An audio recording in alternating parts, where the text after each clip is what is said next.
Oficialmente, uma ótima noite a todos agora. Primeiro, vamos fazer aquele review de sempre.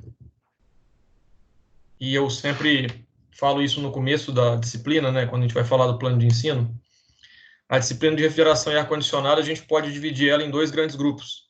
Eu não sei se vocês se lembram dessa conversa que a gente teve algum tempo atrás, no início da disciplina. Um grupo trata da refrigeração e o outro grupo trata do ar-condicionado. A refrigeração, a gente foca nos equipamentos frigoríficos. São aqueles equipamentos que têm a capacidade de alterar a temperatura de uma substância de forma direta ou de forma indireta, né? Geladeira, ar-condicionado. E durante a nossa disciplina, a gente focou em ver os equipamentos de refrigeração com base nos ciclos termodinâmicos de potência. Então, a gente focou no ciclo de refrigeração por compressão. Ok? Foi a parte NB1 toda. Aí teve algumas variações dentro do ciclo que a gente explorou. Algumas a gente viu só conceitualmente, né, os sistemas em cascata, por exemplo, múltiplos estágios. E fizemos algumas variações dentro do possível em relação às propriedades, superaquecimento, subresfriamento. Então, com isso, a parte proposta para a NB1, que seria a parte de refrigeração, equipamentos frigoríficos, a gente atendeu, né? Obviamente eu vou fazer essas análises das avaliações ainda, mas fazendo uma leitura diagonal bem rápida, eu acho que a maioria alcançou os resultados satisfatórios com tranquilidade, né? Então, a gente chega no objetivo da NB1 e agora a gente parte para a NB2, que é a parte de ar-condicionado. E a parte de ar-condicionado, para a disciplina, é muito diferente do termo usado no cotidiano de ar-condicionado, quando você vai comprar um ar-condicionado em algum lugar. Na verdade, quando você vai comprar um ar-condicionado em algum lugar, você está comprando um equipamento de climatização, ou um equipamento condicionador de ar. Quem fica condicionado é o ar que eu respiro. Eu dei uma condição para o ar, então o ar está condicionado. Ok? Então, nessa parte agora, que seria a NB2, né, a gente vai dedicar a nossa atenção ao ar. E aí, o estudo principal, dentro do conteúdo de refrigeração e ar-condicionado, é a relação do ar e da água, a umidade do ar e a quantidade de ar seco. Essa mistura aí que forma o ar úmido, que é o ar que a gente respira, e é o ar que a gente obtém de maneira natural, e algumas vezes tem que tratar ele para equipamentos industriais, por exemplo. Às vezes eu preciso retirar ar da atmosfera, secar ele, retirar essa umidade e acionar uma válvula pneumática, por exemplo. Então, qual é, aluna nova, qual é a relação entre a quantidade de vapor d'água e de ar seco em relação à temperatura? Qual é essa variação em relação à pressão atmosférica? Como que eu posso alterar isso? Como isso está ligado a um balanço energético? Essa atenção que a gente vai ter agora na NB2. Estudar as propriedades do ar úmido. Esse estudo, o estudo das propriedades do ar úmido, a gente chama de psicrometria. E aí eu brinco sempre e repito essa brincadeira aí, né? Mas é importante tomar esse cuidado para não cometer gafe. Se você tirar o R aí, ó, psicometria é estudo, né, espiritual. Então, tomar cuidado com a palavra psicrometria, né? Psicrometria da carta psicrométrica. Então, eu vou mostrar aqui ainda hoje o que é a carta psicrométrica. Talvez a gente comece até a ter uma noção, a trabalhar nela hoje ainda. É importante a gente entender como foi montada a carta. Então, por isso que a gente vai estudar as propriedades, o que é ar úmido, o que é ar seco, como isso se relaciona, o que é umidade relativa, o que é umidade absoluta. Tentar entender essas equações principais, e aí com isso a gente consegue enxergar como é que foi montada a carta psicométrica, que é uma carta que tem um fundamento, assim, um raciocínio muito parecido com aqueles diagramas TS, PV, que a gente vê em termodinâmica, e vê também máquinas térmicas e refrigeração e ar-condicionado. Então, a forma de você usar esse diagrama na tabela, maneira operacional de se usar, apesar de a gente não ter usado, a gente usa mais a tabela, mas a maneira de você usar ele é muito parecido com a carta psicométrica. O raciocínio é muito parecido. Então, nesse primeiro ponto agora, para o conceito da NB2, acho que tem alguém querendo entrar na sala aqui. É importante primeiro a gente entender o que é o ar úmido, como as propriedades do ar úmido são modificadas, como é que eu consigo variar, qual a importância disso no balanço energético, e, na sequência, como eu organizo isso num diagrama. E esse diagrama é chamado de carta psicrométrica. Beleza? Vamos dar uma respirada para seguir. Quem é porta-voz nossa aí? Alexia? Tudo certo? Sempre eu, né? Mas, por enquanto, tranquila. A introdução é sempre tranquila. A introdução nunca é o problema, né? Não, nunca é. É verdade. Aí, olha só. A primeira definição de ar úmido, ela é muito simples. Ó, em 12.5.1, aqui, ó. É o que está grifado aqui, ó. E eu entendo por ar úmido a mistura do ar seco e vapor d'água, como se eu conseguisse separar o ar seco como se fosse um componente dessa mistura, puro. Né? Então, se eu tivesse ar, apenas a composição gasosa do ar, né? Nitrogênio, oxigênio, os outros gases que compõem ele, sem qualquer água, se eu conseguisse separar isso e conseguisse separar o vapor d'água, então eu tenho exatamente os dois componentes do ar úmido. Ar, na sua composição química, né, pura, sem vapor d'água, e vapor d'água, separado. A gente respira o ar natural, né, da atmosfera, ele precisa de ter umidade, né, o seu tanto a parte de laringe quanto a parte nasal e tal, até o próprio olho, né, ele precisa ser lubrificado. Então, a própria natureza já tem essa incumbência de fazer esse equilíbrio. Tanto é que quando você é acostumado a morar em uma cidade que tem uma umidade relativamente alta, vai para um local muito frio, com umidade muito baixa, muitas vezes você sente um incômodo nos olhos, você sente a boca ressecada, sente as fossas nasais um pouco ressecadas. Algumas pessoas sofrem sangramento espontâneo e tal, porque deixa de ter lubrificação, né? A umidade relativa reduzida, então isso é prejudicial à sua saúde, certo? Além dessa questão de saúde, a umidade, como eu disse, ela pode prejudicar a parte de equipamentos industriais. Então, se eu tiver umidade entrando numa válvula, por exemplo, eu posso causar corrosão, né, esse processo. E, além disso, a umidade do ar, essa relação de umidade, temperatura e pressão, é um fenômeno muito estudado na parte meteorológica, né? A explicação de algumas tempestades, ciclone intertropical, vocês já devem ter lido ou ouvido alguém falar, uma forte massa de ar quente se encontrou com a forte massa de ar frio no Pacífico Sul e formou uma tempestade. O princípio básico de balanço de massa. Se eu tenho uma quantidade de ar úmido numa determinada umidade relativa, com uma determinada pressão, com uma determinada temperatura, e essa massa se choca com outra massa que tem um balanço energético diferente, a tendência é se equilibrar energeticamente. Então, se para se equilibrar energeticamente tem que desprender uma energia muito grande, aí vem o problema. Aí se formam as tempestades temporais, etc. Então, o estudo da psicrometria, ele tem, assim, né, um campo bastante vasto, né?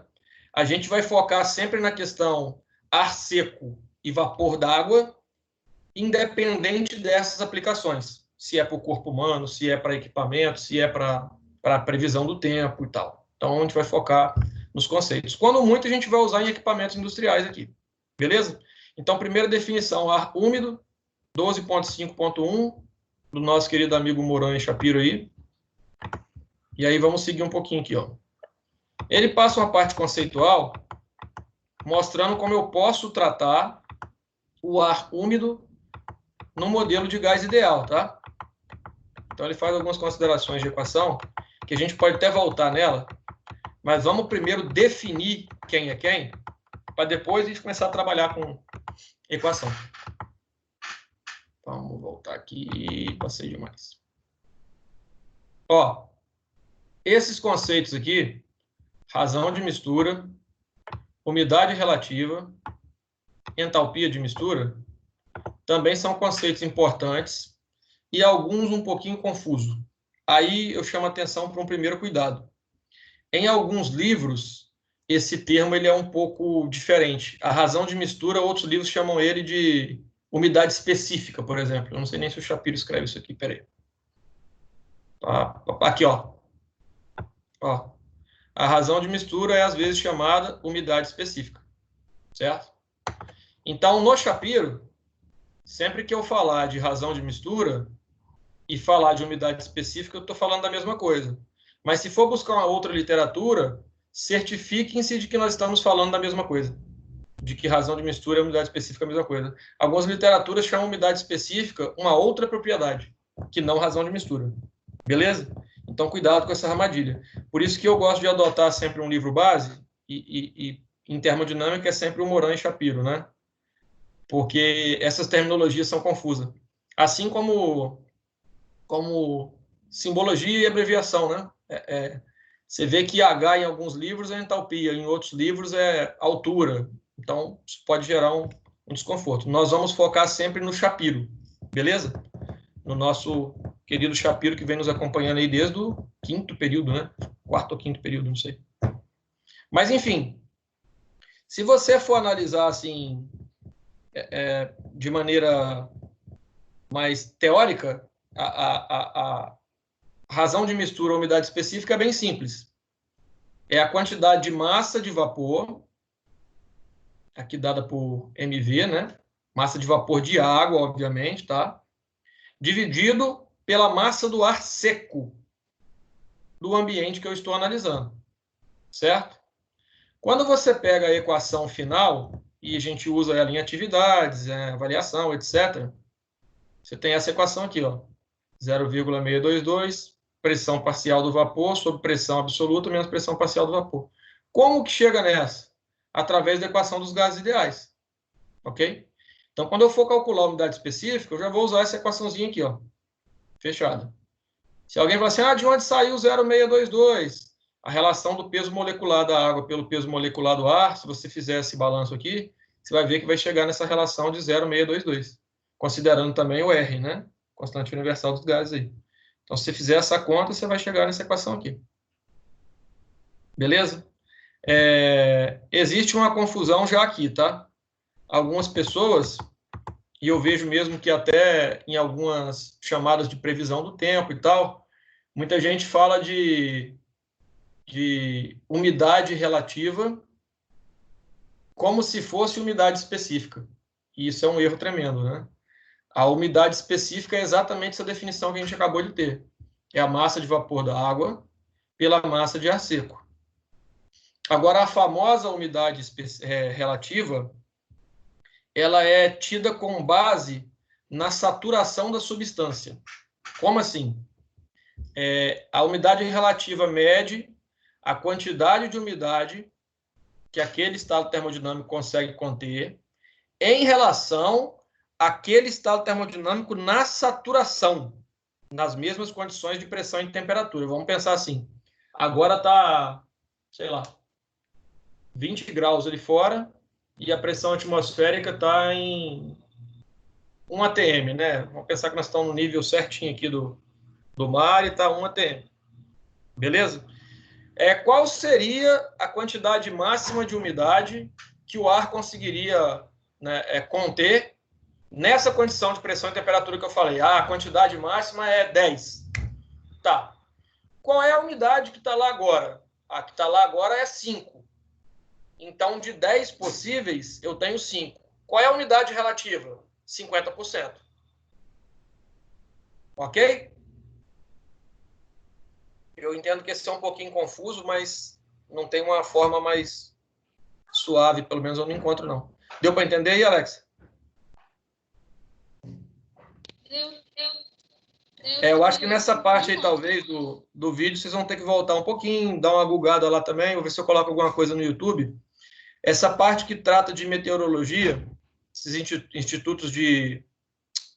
como Incapé, né, que trabalha com agricultura, floresta, essa parte mais voltada para a pegada ou agrícola ou ambiental, eles têm muito material bom em relação a isso. Pois trata muito de chuva, então essa parte de psicometria, eles têm muita coisa. Eu vou tentar achar alguma coisa de umidade relativa, colocar lá para vocês. Só esse cuidado. Umidade relativa tem relação com umidade específica, mas são duas coisas totalmente distintas. A específica é a massa de vapor d'água pela massa do ar seco. E a relativa é aquela quantidade que eu consigo conter no ar, que o ar consegue conter sem saturar, né?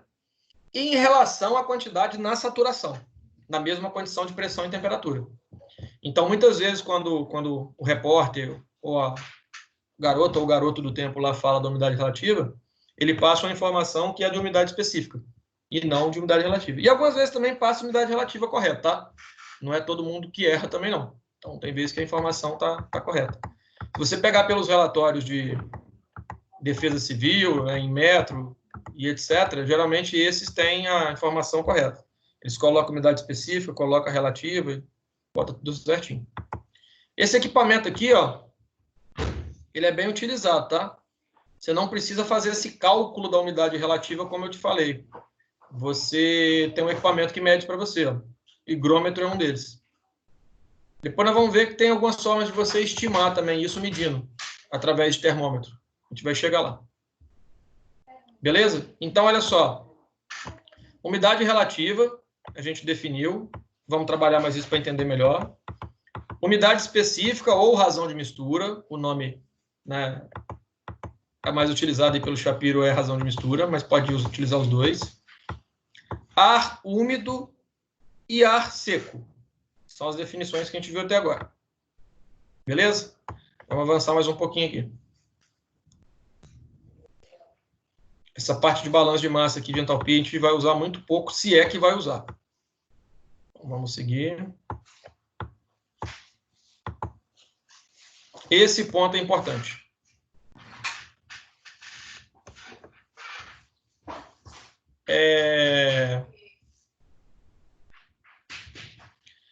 Alguém já parou para pensar por que quando você acorda pela manhã, principalmente em dias mais frios, né? Você olha na grama assim, ela está toda salpicada, tem uma aguinha em cima, né? Ou folha mesmo de árvore, alguma verdura que você tem, está bem salpicada. Ou o vidro, a lataria de um carro. Por que aconteceu isso, né? Deu esse suor aí. O nome temperatura de ponto de orvalho, que está mencionado aí no capítulo 12.5.4 do Shapiro, não é à toa, que esse orvalho da manhã explica um pouquinho desse fenômeno, que é a temperatura do ponto de orvalho. Se você analisar pelo diagrama aqui, você consegue entender como esse fenômeno ocorre, mas vamos tentar trazer de uma forma mais didática, para depois, lá na frente, a gente explorar essas partes termodinâmicas em exercício e etc., né?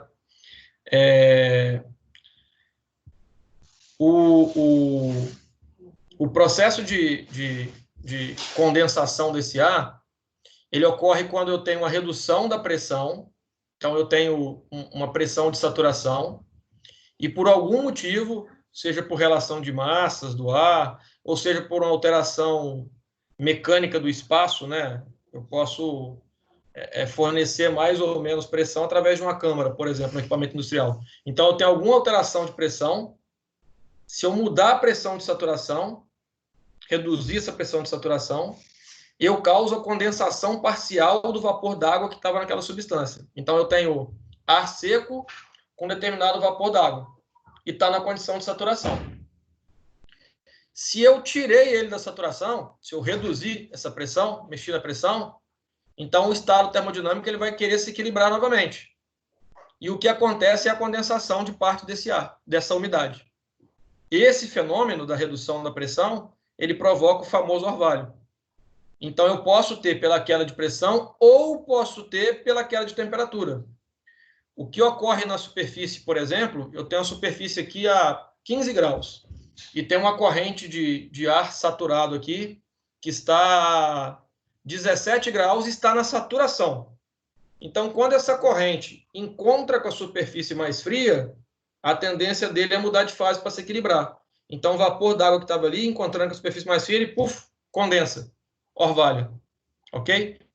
Essa temperatura na qual ele muda a fase, ele deixa a saturação, né? Ele condensa, é a temperatura de ponto de orvalho. Essa é um pouquinho mais complexa, e eu acho que com algumas atividades e também com a carta psicrométrica, a gente vai conseguir entender um pouco melhor. Até porque essa relação da pressão ou da temperatura, eu entendo que ela é bem confusa. Mas deu para entender mais ou menos? Principalmente pela relação do orvalho da manhã, eu acho que é mais didático. Ou o copo na mesa. Deixa o copo na mesa, a superfície do copo é mais fria. Passa uma corrente de ar, satura e ele vai se condensar na superfície do copo. Daquela... Na cerveja é melhor, né? Um copo de cerveja, para quem bebe. Ok? Conseguiram acompanhar aí também? Vamos evoluir mais um pouquinho. A gente pode passar esse diagrama aqui depois quando fazer um exercício, tá? Depois eu explico para vocês ele. Vamos por partes hoje. Carissa, nesse conteúdo a gente está aprendendo a calcular exatamente o que? Até que parte você fala? Porque, por exemplo, igual, no capítulo anterior, a gente calculava entalpia, Entendi. essas Não, coisas aqui o assim. objetivo é achar as propriedades do ar mesmo. Você vai ficar no final assim... Vamos pensar um exemplo aqui. Para o ar com a pressão de 1,5 atm, com a temperatura de bulbo seco de 40 graus, qual é a umidade relativa? Você vai calcular as propriedades.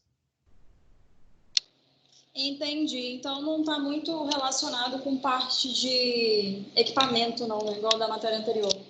Se a gente conseguir evoluir até lá, está relacionado ao equipamento também. Porque aí, assim, vamos botar agora um secador de ar comprimido.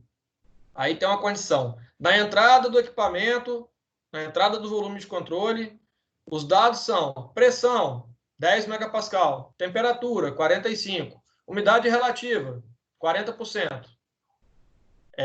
Para que o equipamento tenha uma saída com umidade relativa menor do que 30%, qual deveria ser a pressão, entendeu? Essa relação também a gente consegue chegar. Não, beleza, entendi. Eu consigo variar os parâmetros do equipamento através do balanço das propriedades, mas eu não sei se a gente consegue chegar lá, especialmente nesse modelo, né, remoto, porque para chegar nesse balanço nos equipamentos, até mesmo na aula presencial, a gente tem uma certa dificuldade. A gente costuma fazer um equipamento, 2. Não chega num nível tão longe assim, né? Ok? Mas o raciocínio é esse. Aliás, boa pergunta, né? Porque você consegue também calcular, por exemplo, se eu alcançar a temperatura de ponto de orvalho da sala que eu estou aqui agora. Obviamente, se a sala estivesse toda fechada, né? Aqui está entrando ar insuflado aí de janela, de porta, mas tivesse tudo fechado. E eu quisesse condensar todo o ar que está aqui. Quanto de água eu tiraria? Eu conseguiria tirar um copo se eu condensasse tudo que está aqui?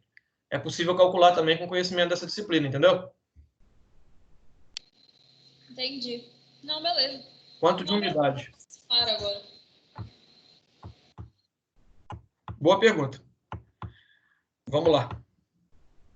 Esse exercício que a gente deve fazer, tá? Eu só estou conceituando tudo hoje porque eu acho que se conceituar e lançar a equação é muita informação. Então, vamos por partes, mesmo que a gente termine um pouquinho mais cedo, é aquilo que eu falei. Não tem muita pressa nesse momento, não. Deixa eu achar aqui. Aliás, achei que já tinha passado por isso. Achei. Quando a gente for falar de carta psicrométrica, vocês vão ver na carta que ela tem a temperatura de bulbo úmido e a temperatura de bulbo seco. Quase um trava-língua. A temperatura de bulbo seco é o bulbo do termômetro normal. Pega um termômetro para medir a temperatura do ar, né? E submete ele ao ar. Então, ele está com o bulbo, aquela parte que é mais sensível à temperatura, seco. Ok? Essa é a temperatura de bulbo seco. A temperatura de bulbo úmido, você deve pegar obviamente que isso é uma adaptação, tá? Existe termômetros de bulbo úmido pronto para você fazer a medição correta, mas você pode pegar o termômetro de bulbo seco, pegar uma mechazinha de algodão ou de uma gaze, colocar ali no seu bulbo seco e levar ao ar e que você faça o ar passar de forma forçada, né? Então dá uma balançada em relação. Quando você faz isso, você promove que o ar passe pelaquela superfície úmida e evapore ela. Então você está medindo a temperatura de saturação adiabática, que é chamada, né? É a temperatura na qual você consegue ter a evaporação de toda aquela umidade que está em volta do seu bulbo. Essa temperatura é um parâmetro importante para eu conseguir acessar a carta psicrométrica. Então, quando tiver na carta psicométrica temperatura de bulbo úmido, é a temperatura tomada em relação à temperatura de saturação adiabática. E bulbo seco é o termômetro. Hoje em dia, é muito raro alguém pegar um termômetro e colocar uma gazezinha e tal, a não ser que seja um modelo experimental. Porque o psicrômetro, ele faz esse trabalho por nós. Você pega uma hastezinha, coloca na atmosfera que você quer medir, né? Seja ela o ambiente aí, ou seja ela um equipamento industrial, e ele já faz esse trabalho todo. Alguns já traçam a carta psicrométrica de forma digital. Então, o psicrômetro tem esse trabalho. Mas na ausência dele, é importante entender que a temperatura de bulbo úmido é diferente da temperatura de bulbo seco. Beleza? Deixa eu ver se mostra aqui alguma coisa. Esse aqui é uma da... O camarada gira de forma que faça a água que esteja aqui no estado de vapor evaporar e aí medir a temperatura de saturação adiabática. Essa é a medição de bulbo úmido. Ele gira isso igual uma manivela, ok? E aqui é um modelo de psicrômetro, né? Lá na faculdade nós temos, tá? Psicrômetro digital. Deixa eu ver se a gente já terminou toda essa parte conceitual. Aí, ó. Chegamos nela, ó. Se não tiver aqui, eu abro lá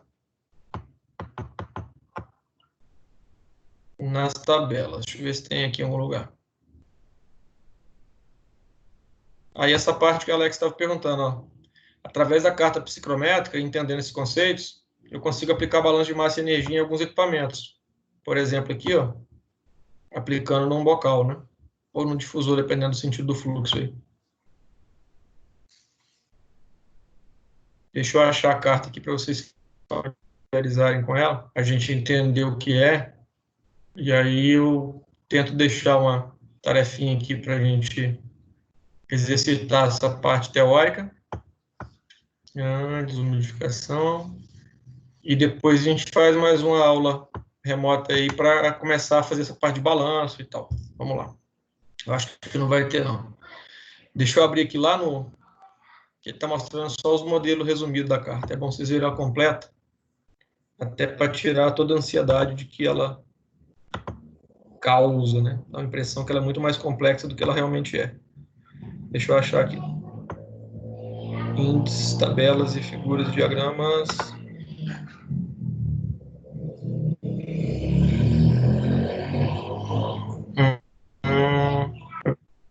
Propriedades do ar.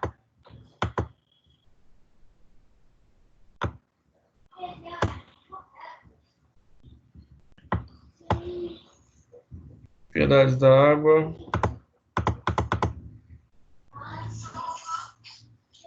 Tomada como gás ideal, gás ideais. Onde está a senhorita? Acho que é a última tabela aqui, peraí. Vamos direto assim, que se eu ver ela por aqui, a gente já para.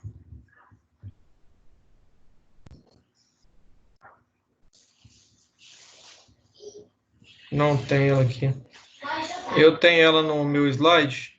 Eu já abro o slide para vocês aqui agora.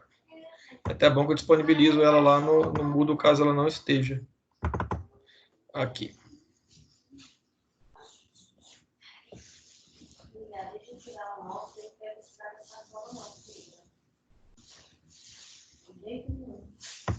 Vocês estão conseguindo ver a tela dos slides agora? Ou vocês estão vendo o livro ainda?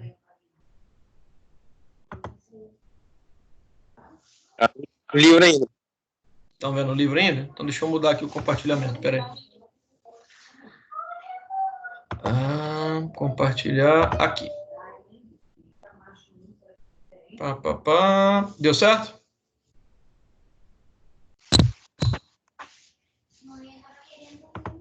Deu certo. Deu?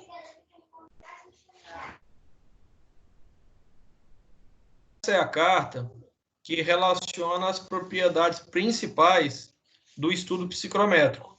Nesse eixo aqui, ó, eu tenho a umidade absoluta, que é a mesma umidade específica, tá? Lembra que eu falei? Toma cuidado com terminologia. É a mesma razão de mistura, por exemplo. Ela sempre é dada em quilograma por quilograma de ar seco. Essas curvas aqui, ó, tá conseguindo ver uma curva mais roxa? Ó. 1, 2, 3, 4, 5, 6, 7, 8, 9, 10. 10 curvas. Ok? Aqui, ó, nesse eixo, é a temperatura de bulbo seco. A temperatura que vocês conhecem medindo com termômetro comum. Essas linhas diagonais aqui, ó, são as propriedades do volume específico. Ok? Em vermelho, atravessando aqui, trata-se da entalpia. Em verde, é a temperatura de bulbo úmido. Como que eu trabalho com a carta psicrométrica? O conceito de termodinâmica que a gente estudou para buscar propriedades termodinâmicas. Para eu alcançar uma terceira propriedade termodinâmica, eu preciso de duas propriedades termodinâmicas ou de uma propriedade de um estado termodinâmico. O que eu quero dizer com isso? Vamos pensar assim. Eu quero saber qual é a umidade relativa do ar para a temperatura de bulbo seco de 40 graus com a temperatura de bulbo úmido de 15 graus. 15 graus, 15 graus. Então aqui, ó, eu não sei se dá para vocês verem, mas aqui está 15, ó, nessa linha verde. 15 graus. E a temperatura de bulbo seco, tá vendo aqui, ó? 40. Ok? Então, qual é o meu trabalho aqui? Cruzar 40 com 15. Vai dar aqui, ó. Aí, o grande problema da parte da carta psicrométrica é que a gente tem que trabalhar com aproximação. Se essa linha que está passando aqui, ó, é de 10%, eu tenho que cruzar a informação de bulbo seco com bulbo úmido e com essa linha que está aqui, ó. Vai ter uma linha passando aqui embaixo aqui também, ó. Comportamental aqui, ó. Então, para a temperatura de bulbo seco de 40 com bulbo úmido de 15, eu vou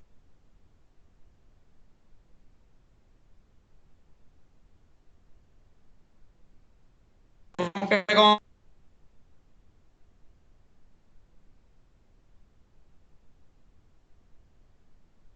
com temperatura 5, 10, 15.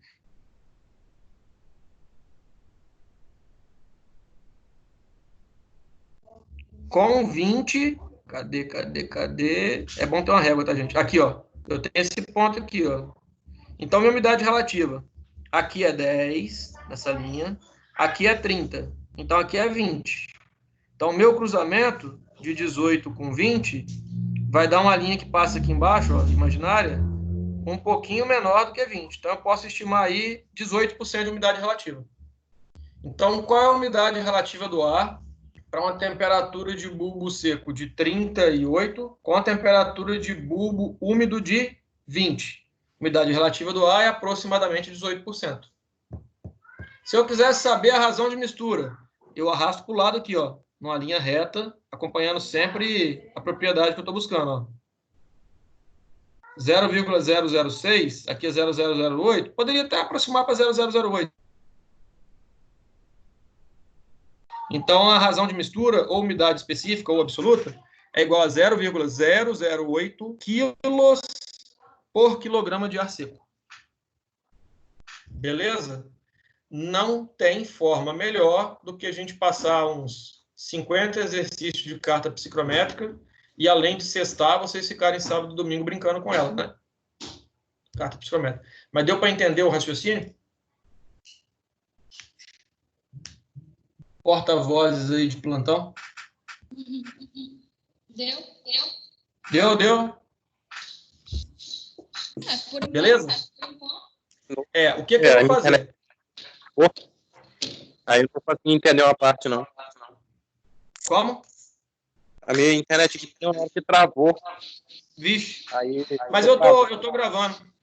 Eu só não vou conseguir fazer upload hoje, porque o meu sistema aqui também não me ajuda muito, não. Mas no final de semana deve estar lá para vocês.